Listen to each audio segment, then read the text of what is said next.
This episode of Marijuana Today Daily is brought to you by our exclusive multi-state cannabis operator sponsor, Curaleaf, one of the nation's top vertically integrated medical and wellness cannabis operators. With 50 local dispensaries, 14 cultivation sites, and 13 processing facilities, serving up more than 165,000 registered medical marijuana patients.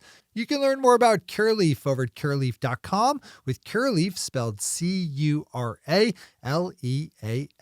That's Curaleaf.com.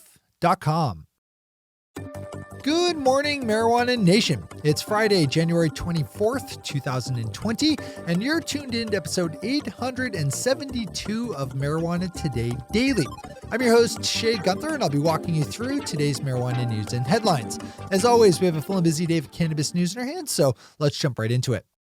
California-based multi-state cannabis operator MedMen grabs today's top headline, with Deborah Borchardt over at Green Market Report speaking with MedMen CEO Adam Bierman about the current financial crisis the company seems to be in.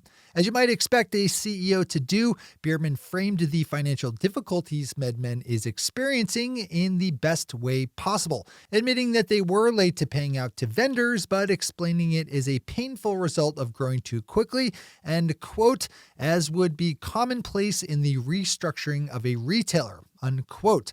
MedMen's finances are currently being handled by a consulting firm as it seeks to conserve as much cash as possible.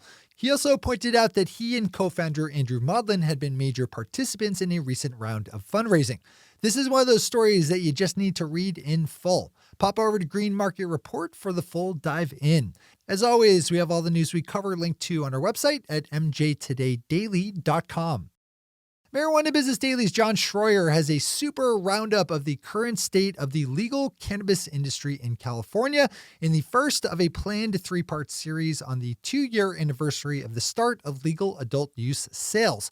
As listeners to this podcast should not be surprised to hear, the Golden State's legal marijuana industry is kind of a mess, with a healthy, illicit market taking advantage of a legal industry that's been bogged down by high taxes, burdensome regulation, and localized restrictions on markets.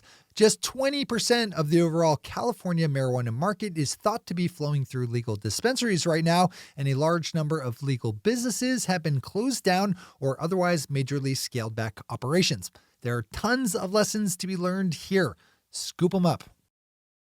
Today, in this week's final top story, has us winding down in Wisconsin, where Governor Tony Evers just gave his State of the State address, in which he chastised state lawmakers for being so far behind voters when it comes to progressive cannabis policy reform. Governor Evers pointed out that 80% of his state supports medical marijuana, and the fact that elected officials continue to ignore the issue means, quote unquote, something's wrong. Swing over to Kyle Yeager's piece on this for more and to see the video of Governor Evers' State of the State address yourself.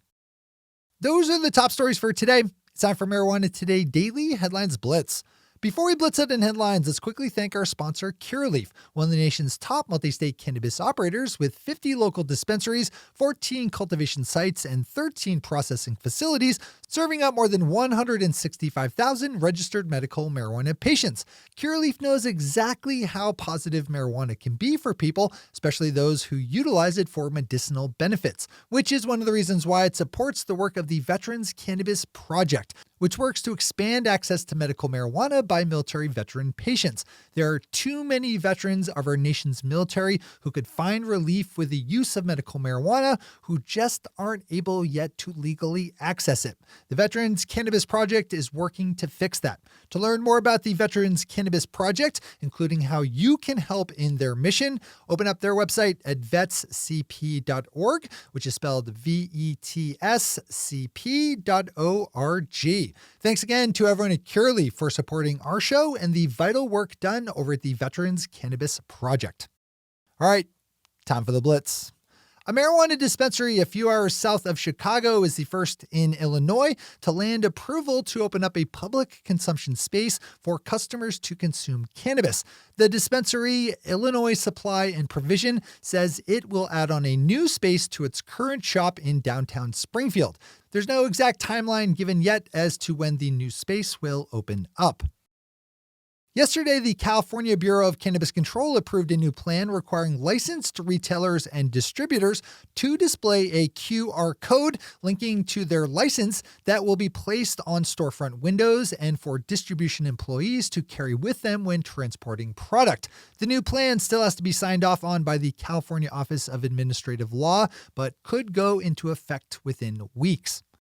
We have a good headline out of Chicago, where the Chicago Housing Authority is crafting a nuanced policy to deal with residents using marijuana that thankfully does not just throw out entire families should a member be found to have used cannabis, as we've seen in lots of places with federal housing and more progressive state cannabis laws. Chicago Mayor Lori Lightfoot gets some of the credit for the new approach being taken by the Housing Authority, which just last year sent letters to 63,000 households warning that they could be evicted for marijuana violations. The new policy said that in the event of a marijuana infraction, a quote, consideration of relevant facts on a case-by-case basis, unquote, would be made, and that housing authority employees would work to help residents protect both their state and federal rights, which will hopefully translate into less families already in tight spots being tossed out into the streets. Another headline keeps us in Chicago for a story with local multi-state cannabis operator Cresco Labs just announcing a new funding deal that will net the company a $100 million loan, with an additional $100 million available at a later date should Cresco need it. Cresco Labs will pay an interest rate of around 13% for the initial $100 million loan. Marijuana Business Daily has another update out of New Zealand, where it's reporting that the nation will not allow for the use of edibles within the new medical marijuana program being rolled out in April.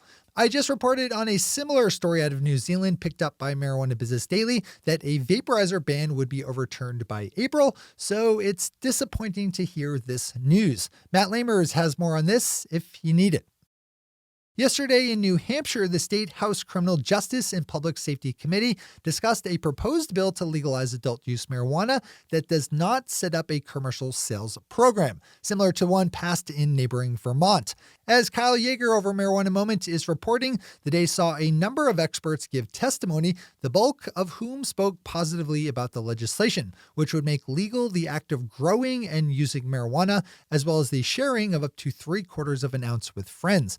New Hampshire's Republican Governor Chris Sununu is an avowed prohibitionist who has pledged to veto any kind of progressive cannabis policy reform, so we'll keep an eye on how this one continues to play out.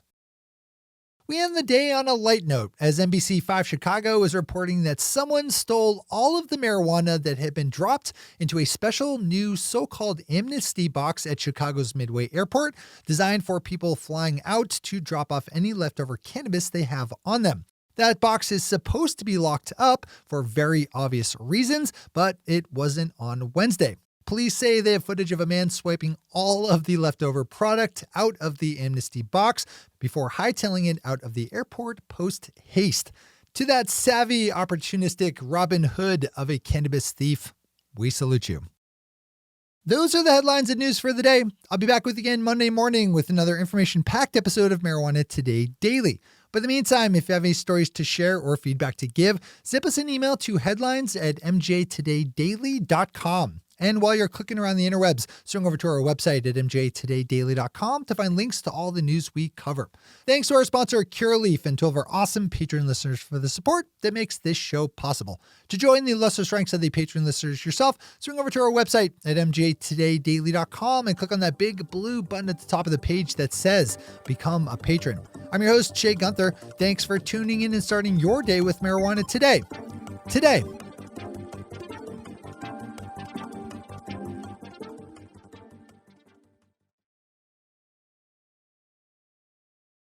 One take, Shay. One take.